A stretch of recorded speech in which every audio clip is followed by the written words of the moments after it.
أعوذ بالله من الشيطان الرجيم. சபிக்கப்பட்ட ஷைத்தானை விட்டு அல்லாஹ்விடம் நான் பாதுகாப்பு தேடுகின்றேன்.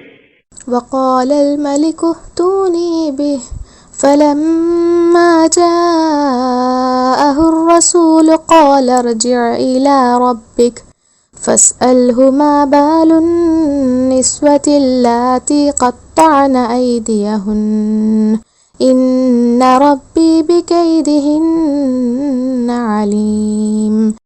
அரசர் அவரை என்னிடம் அழைத்து வாருங்கள் என்றார். அரசரின் தூதுவர் வந்தபோது யூசுப் அவரிடம் கூறினார், நீர் எஜமானனிடம் திரும்பிச் சென்று தம் கரங்களை அறுத்து கொண்ட பெண்களின் நிலை என்னவாயிற்று என்று கேட்டுவாரும். திண்ணமாக என் இறைவன் அப்பெண்களின் சூழ்ச்சியை நன்கு அறிந்தவனாவான்.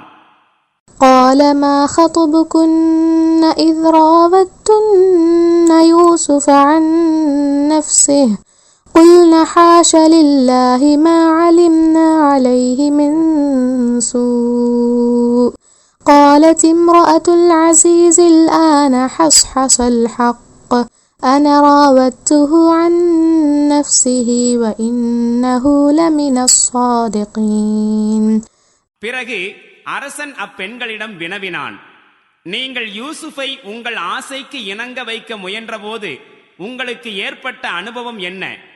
அதற்கு அப்பெண்கள், ஹாஷலில்லாஹ், அல்லாஹு தூய்மையானவன், நாங்கள் அவரிடம் எத்தகைய தீய அம்சத்தையும் காணவில்லை என ஒருமித்த குரலில் கூறினர். அஜீஸின் மனைவி கூறினாள், இப்பொழுது உண்மை வெளிப்பட்டு விட்டது.